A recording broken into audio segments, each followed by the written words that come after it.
లోకి తీసుకెళుతున్న గురుదేవులు ముకుంద పాదపద్మములకు నమస్కరిస్తూ ఇంత చక్కటి ప్రదేశాన్ని ఇచ్చి ఎంతో తపోధనుడైనటువంటి దోర్ దొండేశ్వర్ మహారాజ్ గారి యొక్క పాదపద్మములకు నమస్కరిస్తూ ఇక్కడ ఎల్లవేళలా తన యొక్క శక్తిని యుక్తిని అంతా ప్రసారం చేస్తున్నటువంటి వెంకన్న సేఠ్ ఈ ఆశ్రమానికి చాలా ఆయన శ్రమ ఉంది. ఆయన దీన్ని చాలా చక్కగా తీర్చిదిద్దటానికి అహర్నిశలు ప్రయత్నం చేస్తున్నాడు. కాబట్టి వారికి మా యొక్క ఆశీస్సులు అందిస్తూ మీ అందరూ కూడా ఆ పరమతత్వం యొక్క రూపాలుగా, ప్రేమ రూపాలుగా, దివ్యాత్మలుగా భావిస్తూ మీ అందరి చరణాలలో నా శిరస్సు వంచి నమస్కరిస్తూ ఈ సత్సంగం ప్రారంభిస్తున్నాను. तू तो आया नरदेही में धर फकीर का भेसा, दुखी जीव को अंग लगा कर ले जा अपना देसा. ఇది దాతా దయాల్ మహర్షి శివరత్లాల్జీ మహారాజ్ రాధాస్వామిలో ఒక కలియుగ వ్యాసుడు. ఆయన దగ్గర 5,000 పుస్తకాలు రచించినటువంటి గొప్ప జ్ఞాని, మరణించిన వాళ్ళను కూడా బ్రతికించినటువంటి గొప్ప జ్ఞాని, గొప్ప తత్వవేత్త. ఆయన తన శిష్యులను ఉద్దేశించి చెప్పినటువంటిది తూతో ఆయా నర్దేహి మే ధర్ ఫకీర్ కా బేసా. అయ్యా, నువ్వు ఈ భూమి మీదకి ఒక ఫకీర్ వేషంలో వచ్చావు. తూతో ఆయా నర్దేహి మే, ఈ శరీరంలోకి, నరుని యొక్క శరీరంలోకి వచ్చావు. ఫకీర్ వేషంలో వచ్చావు, ఫకీర్ అయి వచ్చావు. తూతో ఆయా నర్దేహి మే దర్ ఫకీర్ కా బేసా, దుఃఖీ జీవుకో అంగ్ లగా కర్ లేజా అప్నా దేశా. ఏమంటాడు? ఎంతోమంది దుఃఖితులు ఉన్నారు. అబల నిబల అజ్ఞాని లోగ్ హై. ఎవరెవరున్నారు? అబలులు అంటే బలం లేని వాళ్ళు, బలహీనులు. అబల్ అజ్ఞాని లోగ్ అంటే ఏమి జ్ఞానం లేనటువంటి వాళ్ళు. ఎవరి సహాయము లేనటువంటి బలహీనులు, తత్వజ్ఞానం తెలియని వాళ్ళు. వాళ్లకు జ్ఞానం ఇచ్చి గురువు యొక్క దేశానికి తీసుకెళ్లే బాధ్యత నీ మీద పెడుతున్నా అన్నాడు. ఎవరన్నారు? దాతా దయాల్ మహర్షి శివరత్లాల్జీ మహారాజ్. ఎవరికి చెప్పాడంటే ఫకీర్ చంద్ మహారాజ్ అనే ఆయనకు చెప్పాడు. ఆయన శిష్యుడు. ఆయన ఎంత గొప్ప శిష్యుడు అంటే, గురువు కోసము, గురువు యొక్క దర్శనం కోసము రైల్వే డిపార్ట్మెంట్లో బాగ్దాదులో పనిచేసే ఆయన సెలవుల్లో వస్తే ఇంటికి కూడా పోకుండా గురువు దగ్గరనే ఆయన ఉండేవాడు. గురువు ఎక్కడ? ఉత్తరప్రదేశ్లో ఆయన గోపీగంజ్లో ఉండేవాడు. ఆ గురువుని చూడటానికి నామదానం తీసుకున్న తర్వాత, సాధన చేసిన తర్వాత, గురు దర్శనం అయిపోయిన తర్వాత, గురువును ప్రత్యక్షంగా చూస్తున్న తర్వాత, సశరీరంతో ఎక్కడ బాగ్దాదులో చూసిన తర్వాత ఆయన మహాభక్తుడై గురువు దగ్గరికి వెళ్తూ ఉండేవాడు. సెలవులు వచ్చినాయి అని అంటే ఆ సెలవులు మొత్తాన్ని కూడా కుటుంబానికి కూడా కేటాయించకుండా గురువు దగ్గరకు పోయి ఆయన గురు దర్శనం చేసుకునేవాడు. ఒకసారి దర్శనం చేసుకొని కొంత దూరం పోయి మళ్ళా వచ్చి దర్శనం చేసుకునేవాడు. ఇంకోసారి మళ్ళా పోయి మళ్ళా దర్శనం చేసుకునేవాడు. ఇట్లా ఒక 5-6 సార్లు దర్శనం చేసుకున్న తర్వాత ప్రేమ గురువు మీద. ఇప్పుడు ప్రేమతత్వాన్ని గురించి చెప్పారు కదా. అసలు నిజమైన ప్రేమ ఎట్లుంటుంది గురువు మీద? గురువుని విడిచి ఉండాలంటే కష్టమవుతుంది. గురువు యొక్క చరణాలు పట్టుకుంటే అక్కడనే ఉండాలనిపిస్తుంది. స్థిరమైపోయిన మనసుతోటి ఉంటారు, శాంతి పొందుతారు.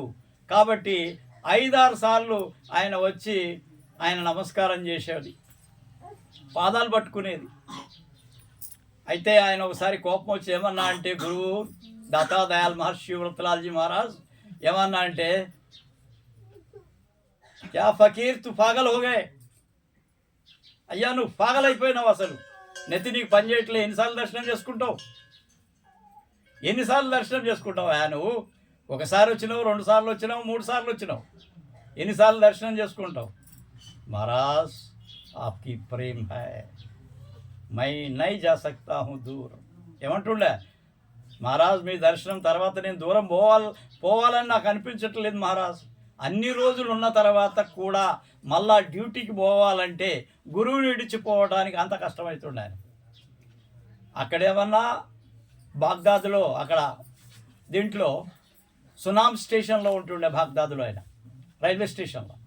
అక్కడికి పోవడానికి సమయం వచ్చేది, ఎందుకంటే ఉద్యోగం కదా, రిపోర్ట్ చేయాలి కరెక్ట్ టైంలో. ఆ రిపోర్ట్ చేయడానికి పోవడానికి టైం అయిపోతూ ఉండేది, ఈయన ఇంకా ఈయనే ఉంటుండే. అందుకని శిష్యుడిని పిలిచి, ఈ నందుబాయ్, వీళ్ళంతా ఆయన శిష్యులే, ఈ నందుబాయిజీ తర్వాత మిగిలినటువంటి శిష్యులను పిలిచి, ఏ ఫకీర్కు ఆటో రిక్షా లాకే, ఏ ఫకీర్కు ఉస్కు బాంద్కే, ఏమంటుండే, ఇన్ని కట్టేయండి దాంట్లో, దేనికి ఆటో రిక్షా కట్టేయండి, కట్టేసి రైల్వే స్టేషన్లో టిక్కెట్ కొని, టిక్కెట్ ఆ రైల్వే స్టేషన్లో రైలు ఎక్కిన దాకా ఉండి రాండి, పోయిన దాకా మీరు ఉండాలి, అక్కడ ఉండి ఆయన పంపించే రావాలా అని చెప్తాడు. ఇట్లా ఎలాంటి ప్రేమ ఇది ఎట్లాంటి ప్రేమ శివకుమార్? ఎంత బలమైన ప్రేమ! ఈ ప్రేమ నిజమైనటువంటి ప్రేమ కనుక ఉంటే ప్రపంచం అంతా కూడా ప్రేమమయంగానే కనపడుతుంది. దెర్ ఈజ్ నో డిస్టింక్షన్, ఏం తేడాలు ఉండవు, అంతా కూడా సమానంగా అనిపిస్తుంది. ఇప్పుడు మహాత్ములు చెప్తారు కదా, సమతాస్థితిలోకి రావాలా మనస్సు అని. సమతాస్థితిలోకి వచ్చినప్పుడు మనసు ఎప్పుడైతే సమతాస్థితిలోకి వస్తుందో, కృష్ణుడు చెప్పే స్థితప్రజ్ఞ స్థితి, కృష్ణుడు చెప్తాడు మా భగవద్గీతలో, స్థితప్రజ్ఞ స్థితి, మనసుని అటు ఇటు ఏం తొనకనీయకుండా సమానమైనటువంటి స్థితిలో నిలబెట్టండి, స్థిరం చెయ్యండి. ఆ స్థిరం చేసినప్పుడు ప్రేమ ఆటోమేటిక్గా వచ్చేస్తుంది. ఇది ఒక ఏంటంటే జీవన సత్యం ఇది. ఎప్పుడైతే నీ మనసు సమతాస్థితికి వస్తుందో, నీ మనసు, శరీరము, ఆత్మ అన్నీ ఒకే లెవెల్లోకి కనుక వస్తే, ఆ వచ్చినప్పుడు సర్వజీవుల పట్ల నీకు ప్రేమ ఏర్పడుతుంది. నీకు శత్రువు అనేవాడు ఉండడు, ఆజాత శత్రు హోజాతే. ఏ జంతువుని కూడా చంపాలని అనిపించదు, ఎవరిని కూడా దూషించాలనిపించదు, ఎవరిని కూడా హింసించాలనిపించదు. అందరిలో కూడా దైవమే కనపడుతుంది. అందరిలో కూడా ఏం కనపడుతుంది? దైవతత్వమే కనిపిస్తుంది. ఈ దైవతత్వము అనంటే ఏంటి అనంటే అన్నిట్లో భగవంతుడే ఉన్నాడు అనే ఒక తత్వం ఏర్పడుతుంది. గొప్ప గొప్ప జ్ఞానులు సాధనలో సిద్ధి పొందిన తరువాత వాళ్ళ అనుభవాలు చెప్పేటప్పుడు ఇదే విషయం చెప్పారు అందరు. మీరు కబీర్ కానీ, గురు నానక్ దేవ్ కానీ, గౌతమ్ బుద్ధుడు కానీ, వీళ్ళ యొక్క జీవిత చరిత్రలు చదివినప్పుడు మీకు అర్థమవుతుంది. ఏమర్థమవుతుంది అని అంటే, ఎప్పుడైతే సిద్ధిశక్తులు పైన పోయిన తర్వాత ఒక భగవతత్వంలోకి వెళ్ళిపోతారో, ఎప్పుడైతే ఈ భూమధ్యం నుంచి పైకి వెళ్ళిపోయి ఆ యొక్క పై స్థాయిలోకి వెళ్ళిపోతారో, అక్కడ శరీరతత్వం కోల్పోతారు, మనసు మగ్నమైపోతుంది. ఏమైపోతుంది? డై మైండ్ అయిపోతుంది. Not diamond, die mind. చనిపోతుంది. మైండ్ ఏమైపోతుంది? చనిపోతుంది. ఎప్పుడైతే మనస్సు లేకుండా ఉండే స్థితి ఏర్పడుతుందో అది మనకు దైవత్వం. ఇవన్నిటికీ కారణం మనసే అడ్డం రావటం. ప్రతిదానికి కూడా ఇటు శరీరం, మనస్సు, పైన భగవంతుడు, ఈ మధ్యలో ఉండేటువంటి స్థాయి ఏదైతే ఉందో ఇది మనస్సు, ఇది కిందికి దింపుతుంది, పైకి తీసుకెళ్తుంది. లైక్ ఏ ల్యాడర్. ఒక నిత్యంలాగా ఇది పనిచేస్తూ ఉంటుంది. ఏంటంటే ఎప్పుడు కూడా మన మనసుని కలుషితం కానియకుండా దాన్ని ప్రేమతత్వంతో నింపగలిగితే, జ్ఞానంతో నింపగలిగితే, గురు సాన్నిధ్యంలో ఉన్నట్లయితే, సత్యంతో ప్రయాణించగలిగితే జ్ఞానం ఆటోమేటిక్గా అదే అభివృద్ధి అయి పైకి తీసుకెళ్తుంది. ఫస్ట్ మనసుని కంట్రోల్ చేయాలి. ఇది అతి కష్టమైనటువంటి పని ప్రపంచంలో. మనస్సుని కంట్రోల్ చేయటం అనేది, మనస్సుని అదుపు చేయటం అనేది, జ్ఞానేంద్రియాలని అదుపులో పెట్టడం అనేది ఏదైతే ఉందో ఇది ప్రపంచంలో అతి కష్టమైన, అతి క్లిష్టమైనటువంటి పరిస్థితి. మనసు ఎప్పుడు కూడా మనల్ని కిందికి తోసేయాలని చూస్తుంది. నువ్వు పైకి ఎక్కుతా ఉంటే నీకు అనేకమైనటువంటి ఆలోచనలు కల్పించి మళ్ళా కిందికి దించేస్తుంది. ధ్యాన్ కర్తేనా లోగ్ ఇప్పుడు ధ్యానం చేసేటప్పుడు ఆలోచనలు అన్నీ ఎందుకు వస్తాయి?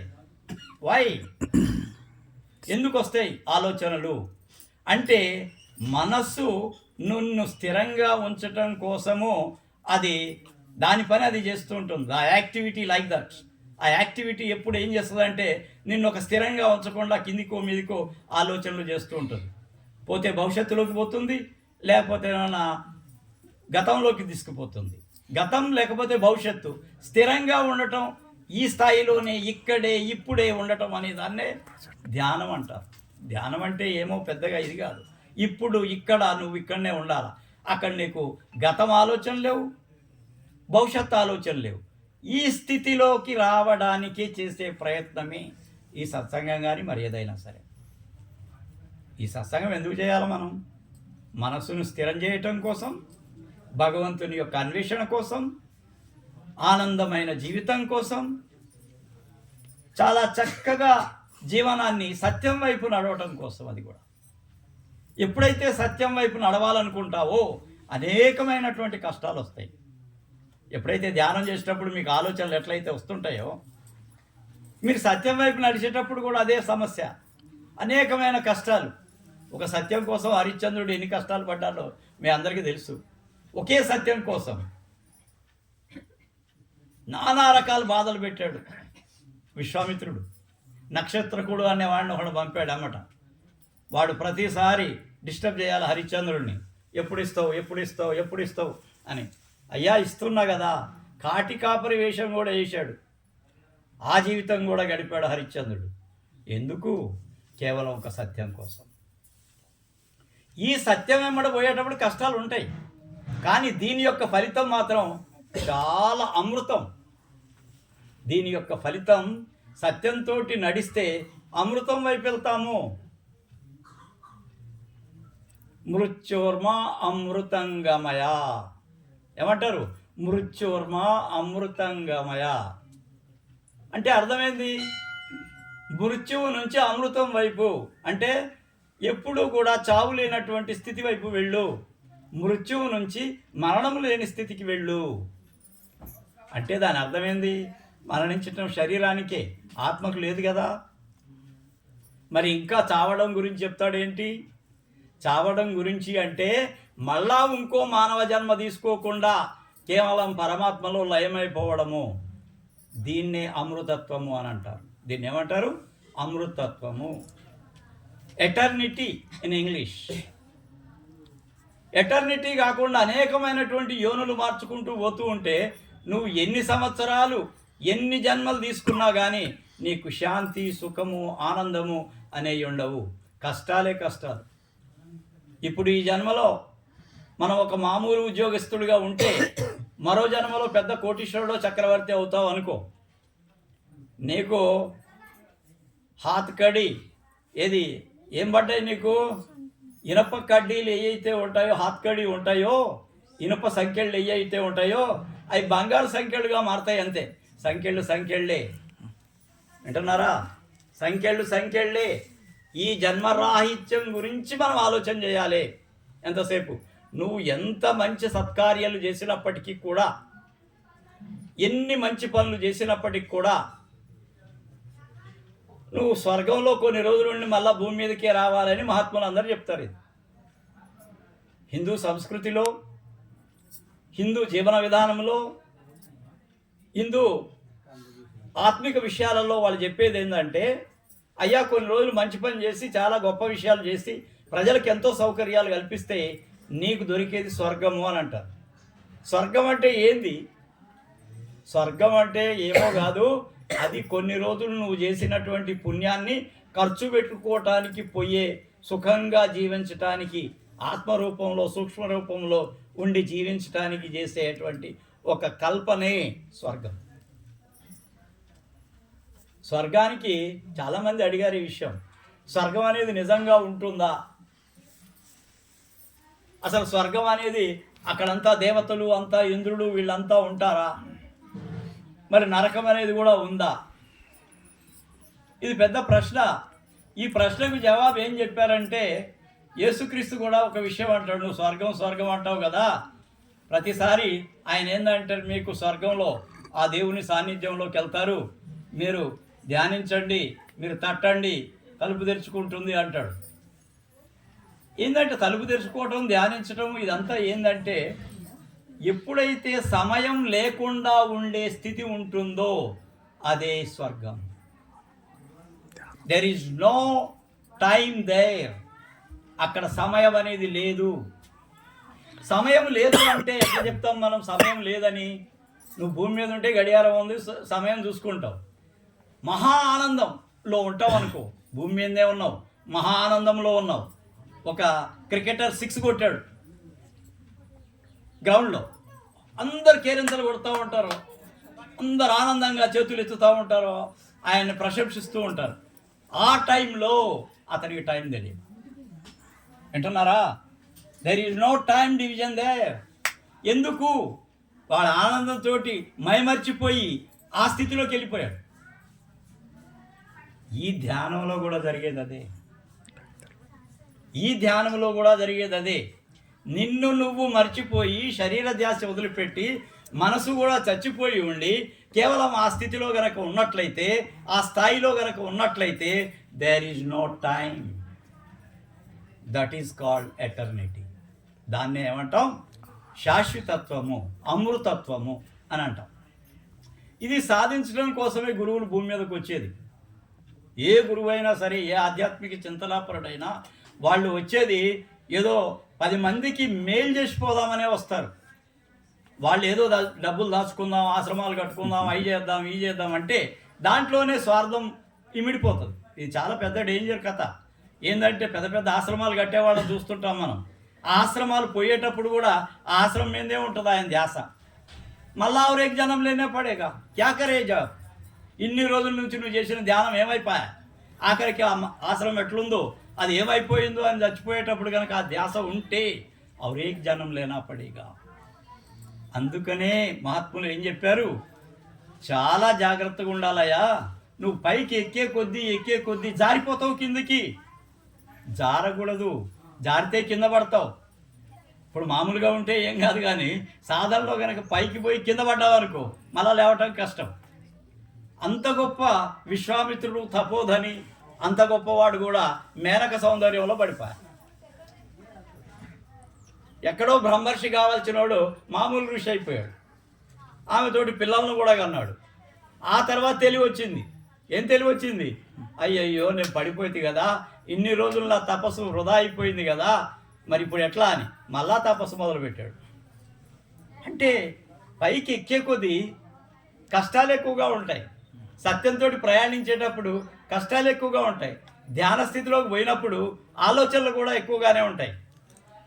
కానీ దీన్ని సవరించుకుంటూ పోవడానికి చాలా సమర్థుడైనటువంటి గురువుని పట్టుకోవాలి, నిస్వార్థపరుడైనటువంటి గురువుని పట్టుకోవాలి, ఏమాత్రం కూడా ఆశించని గురువుని పట్టుకోవాలి. తాను ఎప్పుడు దైవంతో ఉండేటువంటి గురువు వల్లనే మీకు శాంతి లభిస్తుంది. వేరే గురువుల దగ్గరకు పోతే వాళ్ళు నీ కోరికలు తీరుస్తారేమో కానీ నీకు ఆధ్యాత్మిక చింతనలో ఉన్నతమైనటువంటి స్థానానికి తీసుకెళ్ళలేరు. ఉన్నతమైనటువంటి స్థానానికి పోవాలంటే ఏం చేయాలి? గురువుని పూర్తిగా విశ్వసించాలి, సరెండర్ కావాలి గురువుకి. शिष्य को ऐसा चाहिए गुरु को सब कुछ दे, गुरु को ऐसा चाहिए शिष्य कुछ न ले. చూశారా? శిష్యుడు గురువు దగ్గరకు వచ్చాడంటే సర్వం విడిచిపెట్టేయాల, శరణాగతి హోజానా. కానీ గురువు ఎట్లా ఉండాలా? గురువు అన్నీ ఇచ్చి తన యొక్క సంపాదనను కూడా ఇచ్చేసినా కానీ గురువు కేవలం ఆశీర్వాదం ఇచ్చేంత వరకే ఉండాలి. ఏం తీసుకోకూడదు. ఏం తీసుకోకూడదంటే దాని అర్థమైంది, అతన్ని అభివృద్ధి కావాలని ఆశీర్వాదం ఇవ్వాలి, అంతేగాని వేరేదేమీ ఆశించకూడదు. ఆశిస్తే ఏమవుతుంది? పతనానికి దారేది. తన కోసం కాకుండా ఒక పనుల కోసం, ఒక 10 మందికి ఉపయోగపడే పనుల కోసం గురువుకి చాలామంది డబ్బులు ఇస్తూ ఉంటారు. మా గురువుగారు ఉండే ఆనందరావు మహారాజ్, ఆయన ఏం చేశాడు, చాలామంది డబ్బులు తీసుకొచ్చి ఇస్తే అవన్నీ కూడా ఒక దగ్గర పెట్టి ఒక్క పైసా కూడా ఖర్చు చేయకుండా ఒక ఆశ్రమాన్ని ఏర్పాటు చేశాడు. కానీ ఆయన యొక్క గొప్పతనం గురించి ఈరోజు చెప్తున్నా మీకు. ఆయన భోజనం కూడా ఇంటికి పోయి చేస్తుండే, ఆశ్రమంలో చేయకుండా. అంత నిస్వార్థపరుడు. ఎంత కొన్ని వందల మంది వచ్చేవాళ్ళు, అందరికీ భోజనం ఏర్పాట్లు అన్నీ చేసేవాడు. కానీ ఆయన మాత్రం అక్కడంతా అయిపోయిన తర్వాత, సత్సంగం అయిపోయిన తర్వాత ఇంటికి పోయి భోజనం చేస్తాడు. అంటే అంత నిరాసక్తత, దాని మీద ఏం లగం లేదు, దాని మీద ఏమీ అది నాది అనేది లేదు. ఎప్పుడైతే నాది అనుకుంటామో అది నాది కాదు. అర్థమవుతుందా? నాది, ఇది నాది, ఇది నాది అంటే నువ్వే శాశ్వతం కాదు. నీదెక్కడ? అసలు నువ్వెవరు? నీది అంటానికి ఇక్కడ హక్కు ఎక్కడ ఉంది? మనందరిది అంటే అది ఆనందంగా ఉంటుంది ఎక్కడైనా. మనది అనటంలో గొప్పతనం ఉంది, కానీ నాది అనటంలో స్వార్థం ఉంది. ఈ స్వార్థపరుడు ఎక్కడ ముందుకు తీసుకెళ్తాడా? ఎవరిని ముందుకు తీసుకెళ్తాడా? స్వార్థపరులు ఎప్పుడు కూడా ఎవరిని కూడా ముందు మార్గంలోకి తీసుకెళ్ళలేరు. వాళ్ళంతా ఇవ్వటానికే ప్రయత్నం చేయాలి. కొయ్యి గురువు దేనే కాహే, ఏది డబ్బులు ఇవ్వటం కాదు. గురువు ఆశీర్వాదం ఇస్తే ఫలించాల. ఆశీర్వాదం ఇస్తే ఫలించేటువంటి పరిస్థితి గురువు యొక్క సాధన మీద ఆధారపడి ఉంటుంది. ఎవరంటే వాళ్ళు, ఏ గురువు అంటే ఆ గురువు ఆశీర్వాదం నెత్తి మీద చేయబెట్టేసి ఇగో డబ్బులు ఇవ్వమంటే అతను గురువే కాదు. నీ ఆశీర్వాదం ఇచ్చిన తర్వాత నీకు చాలా ఆధ్యాత్మికంగా కానీ, ఇంట్లో కానీ, మీకు ఏదైనా సరే మంచి జీవనం జరుపుకోవడానికి కావలసిన వసతుల్ని ఏర్పాటు చేసినటువంటి గురువు ఆశీర్వాదంతో చేస్తే ఆయనే నిజమైన గురువు. गुरु को मानस जानते सो नर कहिए अंध, दुखी होई संसार में आगे यम का फंद. చూడండి, గురువుని మనిషి అనుకుంటే వాళ్ళు అనుకుంటారు. చాలామంది ఏమనుకుంటారంటే గురువుని ఏముంది, ఆయన మనలాగానే తింటాడు, ఆయన మనలాగానే తిరుగుతాడు, ఆయన మనలాగానే అన్నీ ఉంటాయి, మన పక్కనే ఉంటాడు. కానీ గురువు ఎప్పుడు కూడా ప్రకాశము శబ్దములో లయమై ఉన్నటువంటి వాడు. ఈ శరీరం మీద పెద్ద ధ్యాస ఉండదు. ఎప్పుడు ఆ స్థితిలోనే ఉండేటువంటి గురువు ఎవరైతే ఉంటారో, ప్రకాశ और शब्द में लीन होने वाला ఓ శరీర్కు నా ఇంపార్టెన్స్ లేదు, దానికి ఎక్కువ ఇంపార్టెన్స్ లేదు. అట్లనే మీ అమ్మటినే తిరుగుతాడు, మీతోటే ఉంటాడు. కానీ ఆయన యొక్క దృష్టి అంతా కూడా భూమధ్యంలో కేంద్రీకరికమై ఉండి ఆయన యొక్క ఆశీర్వాదం ఫలిస్తుంది. ఆయన్ని మనిషిలాగా చూడవద్దు, ఆయన ఒక తత్వంలాగా చూడండి. ఆయనలో ప్రకాశము శబ్దము ఎప్పుడు కూడా పైనుంచి కిందికి ఎప్పుడు ప్రవహిస్తూనే ఉంటుంది. కాబట్టి ఆ శక్తితోటే ఏదైనా చేయగలరు. మిగిలిన శక్తి, ఆశించే శక్తితోటి ఎవరు ఏం చేయలేరు. కాబట్టి మనం ఇక్కడ ఒకటి గమనించాల్సిన అవసరం ఏంటంటే, గురువుని మనిషిలాగా భావించకుండా ఆయన ఒక తత్వంలాగా, ఆయన మన కోసం వచ్చినటువంటి ఒక శక్తిలాగానే చూడండి. గురువు అనేది ఒక తత్వం. జ్ఞానము, వివేకము ఇవే గురువు యొక్క తత్వం. ప్రకాశము, శబ్దము ఇవే గురువు యొక్క తత్వం. కాబట్టి ఈ గురుతత్వంలోనే మనం ఉండాలని, మరి మీరు కూడా ఆ స్థితిలోకి రావాలనే ఇక్కడికి వచ్చేది. ఎందుకు మేము ఇక్కడ 5-6 వేల రూపాయలు ఖర్చు పెట్టుకొని ఇక్కడికి ఎందుకు వస్తున్నాం నెల నెల అంటే, కేవలం కొన్ని బీజాలు ఇట్లా పడేద్దాం, కొన్ని విత్తనాలు ఇట్లా చల్లుతున్నా. ఏ విత్తనం మొలకెత్తుతుందో చూస్తున్నా. మొలకెత్తి అది పుష్పించి ఫలిస్తే సంతోషించేవాడు మీ కుటుంబంలో ఎవ్వరు కాదు, మొట్టమొదటి గురువే. గురువుకి శిష్యుడికి ఉండే సంబంధం ఎట్లా ఉంటుందంటే ఇది విడదీయరాని సంబంధము, జన్మ జన్మల బంధము. అనేకమైనటువంటి జన్మలతోటి ప్రయాణిస్తూ ఆఖరి జన్మలో ఇక్కడ ఒక గురువుతో ఉన్నట్లయితే నిన్ను ఆయన తన యొక్క శబ్ద ప్రకాశములనే రెక్కలతోటి మిమ్మల్ని ఆకాశంలోకి పైకి తీసుకెళ్తాడు. ఆకాశం నుంచి చూస్తే మనకేమైపోతుంది, మనం విమానంలో ప్రయాణం చేసేటప్పుడు చూడాలా, ముందు చూసినప్పుడు కొన్ని ఇళ్ళు అవి ఇవి కనపడతా ఉంటాయి. పైకి పోయే కొద్దీ నీకేం కనపడదు, ఇంకా పైకి పోయే కొద్దీ అసలు నామరూపాలు లేకుండా ఖాళీగా ఉంటుంది. ఓ ఖాళీ హో జానా, क्या बोल रहे हैं हनुमान लोग, ఖాళీ హో జానా భయ్. ఖాళీ అవ్వడమే గురుతత్వము. ఏముండదు. ऊपर गए तो और नीचे का पूरा भूल जाते, खाली हो जाए तो क्या होता, वो तत्व में चले जाता. बस ఖాళీ అయితేనే నారాయణ సార్, ఖాళీ అయితేనే ఆ తత్వంలోకి వెళ్తారు. అన్నీ పెట్టుకున్నావు అనుకో, ఎప్పుడు అవే ఉన్నాయి, ఇల్లు, సంసారము, పిల్లలు, కోడలు, మనవరాలు, ఇవే తిరుగుతున్నాయి అనుకో మైండ్లో. నువ్వు ఆడిపోతావా? ఇదే పట్టుకుంటుంది, ఈ భూమి పట్టుకుంటుంది గట్టిగా. और एक जन्म लेना पड़ेगा, ఏ घर में नहीं तो दूसरा, అంతే. కానీ ఇది విడిచి వెళ్ళాలంటే ఖాళీ కావాలా. ఈ ఖాళీ కావటానికి గురువు యొక్క ఆదేశం కావాలా, గురువు యొక్క ప్రేమ కావాలా, గురువు యొక్క ఆశీస్సులు కావాలా, గురువు చెప్పినట్టు నడుచుకోవాలా. చాలామంది వింటుంటారు, చాలామంది సత్సంగం వింటుంటారు, విన్న తర్వాత దాన్ని ఆచరించకపోతే ఫలితం ఏంది? సభీ ఆయే సద్గురు ఆగే, దర్శన్ న పకడా బచన్ న లగా, కహా ఇన్ సత్సంగ్ సే క్యా ఫల్ పాయా. వింటున్నారా? అందరు వస్తారా గురువు దగ్గరికి? గురువు అందరూ వింటారు. అయ్యో నాకు ఈ పని కాపాయా, అయ్యో నాకు ఆ పని కాపాయా, ఎట్లయితే గురువు దగ్గర పోతే నాకేమొచ్చా? అరే ఏమొచ్చిందో రాలేదో నీకేం తెలుసు? గురువు ఆశీస్సులు ఫలిస్తే నీకు అది ఏందో నీకు అర్థమవుతుంది. గురువు నీకు కోరికలు తీర్చడానికి కొంతమందికే అవకాశం ఉంటుంది. కోరికలు తీరుతాయి, కావని కాదు, చాలామందికి ఇప్పుడు ఆశీర్వాదం ఇస్తే అవుతున్నాయి. కానీ ఇట్ ఈజ్ నాట్ కరెక్ట్. ఏంటంటే 100% కోరికల కోసం వేస్తే ఎన్ని కోరికలు కోరుతావు? కోరికలు కోరికలు కోరికలు ఎంతసేపు అవే. ఈది గాంగలను ఇంకోటి గాంగలను ఇంకోటి. కహా లేకే జాతే? All desires give suffering. అన్ని కోరికలు కూడా మనకిచ్చేది దుఃఖమే కానీ మరొకటి కాదు. దుఃఖాన్ని దూరం చేయాలంటే కోరికలు లేకుండా మనం జీవనం చేయాలి. కోరికలు లేకుండా అంటే ఏంది? సంసారానికి సంబంధించినవి అన్నీ కావాలి, కూరగాయలు కావాలా, బియ్యం కావాలా, సంసారం కావాలా, వండేవాడు కావాలి, అంతా ఉండాలి. కానీ మనసు ఎక్కడ ఉండాలి? మనసు భగవంతుని వైపు ఉండాలి. ఇప్పుడు నేను చాలామంది చెప్తున్నా, మీరు వంట వండేటప్పుడు రాధాస్వామి జపం చేస్తూ మీరు గనక వంట చేసినట్లయితే ఆ కుటుంబం చాలా సాత్వికమైన భావాలతో తయారవుతుంది. ఎంత కఠోరమైన హస్బెండ్ అయినా సరే నువ్వు గనక రోజు రాధాస్వామి అని వంట వండి ఆయన వెడితివంటే కొన్ని రోజుల్లో ఆయన మనసు మారటం ఖాయం. ఎంత కఠోరమైన వాడైనా నీ ప్రేమ ఉండాలా, ద్వేషం ఉండకూడదు. ఏముండాలా? అక్కడ ప్రేమ ఉండాలి కానీ ద్వేషం ఉండకూడదు. ద్వేషం ఉంటే మళ్ళీ ఇంతే.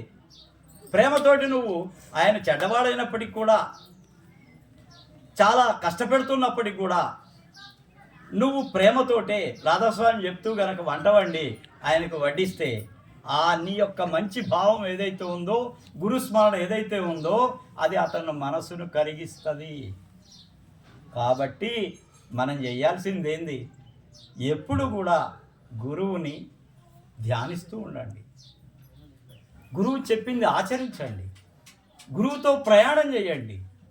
ఒక్కరోజుతోటి పోయేది కాదు. గురువుతోటి ఉంటే గురువు సర్వకాల సర్వవేళల సర్వావస్థల్లో కూడా మీకు ఆశీర్వాదం ఇస్తూనే ఉంటాడు. మీరు అనుకుంటారు సాయంత్రం నాకు 15 నుంచి 20 మంది ఫోన్లు చేస్తారు, నేను ఏం చెప్తాను? రాధాస్వామి ఆశీర్వాదం అంటాను, అంతే. మరి నేను ధ్యానం చేసింది ఎవరికి పోవాలా? ఇప్పుడు చెప్పండి మీరే. కిస్కు జాతే మేరా ధ్యాన్? ఏం నారాయణ సార్ मेरा ध्यान किसको जाते अब అందరికి పంచుతున్నానయ్యా. ఎంతమంది నాతోటి ప్రయాణం చేస్తున్నారో అందరికీ కూడా నేను పంచుతున్నాను ఆ ధ్యానాన్ని, నా జ్ఞానాన్ని అన్నిటినీ కూడా. రాధాస్వామి సత్సంగంకి వచ్చేటువంటి అందరికీ కూడా ఎవరైతే ఉన్నారో వాళ్లకు నా సమక్షంలోకి వచ్చి నన్ను ధ్యానిస్తూ, లేకపోతే నాతోటి ప్రయాణమైనటువంటి వాళ్ళు ఎవరైతే ఉంటారో వాళ్లకు నా యొక్క ఆశీస్సులు ప్రతిరోజు నేను పంచుతున్నాను. నేనేం మిగిల్చుకోవటంలే. ఇందాక అన్నాడు కదా, ఇందాకేమని చెప్పారు, పంచటం కోసమే గురువు, దాచుకునేవాడు గురువు కాదు. దాచుకునేవాడు గురువు కాదు, కేవలం పంచేవాడే గురువు. కాబట్టి పంచాలి, ధ్యానాన్ని జ్ఞానాన్ని అన్నిటినీ కూడా పంచాలి. పంచి మీ భవిష్యత్తుని చాలా ఆనందకరంగా ఆ భగవంతుని వైపు నడవటానికి బాటలు వేసేవాడే గురువు. వచ్చిపోయేవాడు ఏదో తిని చెప్పేవాడు గురువు కాదు. మీరు ఒక్కసారి శిష్యులైతే మీ మంచి చెడ్డలు కూడా నేనే చూడాలి కదా. మీ మంచి చెడ్డలు, మీకు కావాల్సినటువంటి సహకారం అన్నింటినీ అందించాలి కదా. ఇదే గురుతత్వం. ఈ బంధాన్ని పెంచండి, గట్టి చేయండి. ఎంత బంధాన్ని గట్టిగా చేస్తారో అంత మీకు ఫలితం వస్తూ ఉంటుంది. శారీరక, మానసిక, ఆత్మిక సంబంధమైనటువంటి వృద్ధి అనేది జరుగుతుంది, డెవలప్మెంట్ అనేది జరుగుతుంది. కాబట్టి గురువు యొక్క తత్వం చాలా ప్రధానమైనది. కాబట్టి మీరందరూ కూడా ఒకే పని చేయాలి. ఏంటంటే నేను చెప్పే మాటల్ని ఆచరించండి. ఆచరణ లేనిదే ఏది మీకు ఫలితాన్ని ఇవ్వదు. కాబట్టి ఆచరణ ప్రధానమైనది. మాటలు చెప్తాం, ఎన్నో పోతూ ఉంటాం, లాభం ఏంది? లాభం లేదు. మీరు ఆచరించినప్పుడు, దాన్ని అనుభవించి పలవరించినప్పుడు దాంట్లో ఉండేటువంటి రసం ఏందో, ఆ రసం ఏందో మీరు పట్టుకోగలుగుతారు. కానీ ఇప్పుడు చెరుకును చూస్తే మీకు నోట్లో నీళ్లు రావచ్చేమో కానీ దాని రుచి, టేస్ట్ తెలవదు. రుచికి తెరవాలంటే ఏం చేయాలా? చెరుకుని తినాలా. అది తీయగా రసం లోపలికి వస్తుంది. మాటలు ఎన్ని చెప్పినా కానీ చెరుకు రసం నోట్లోకి వస్తుందా? రాదు. కాబట్టి ఆ చెరుకు రసాన్ని తినాలంటే ఏం చేయాలా? దాన్ని ముక్కలు ముక్కలుగా చేసుకొని నమిలి దాని రసాన్ని లోపలికి తీసుకోవాలి. ఇక్కడ విన్న తర్వాత దాన్ని ఆచరించి దాని యొక్క ఫలితాన్ని, దాని యొక్క రసాన్ని, దాని యొక్క స్థితిని మీరు లోపలికి తీసుకోవాలి. అప్పుడు దాని ఫలితం వస్తుంది. కాబట్టి అలాంటి పరిస్థితులు మీకు అందరికీ ఆ భగవంతుడు కలగజేయాలని, ఆ గురుదేవుడు సర్వవేళలా మీకు ఆశీర్వాదం ఇస్తూ మీ జీవితాలు చాలా ఉన్నతమైనటువంటి స్థితిలోకి వెళ్ళాలని అందరినీ ఆశీర్వదిస్తున్నా. అందరికీ రాధాస్వామి. రాధాస్వామి. 33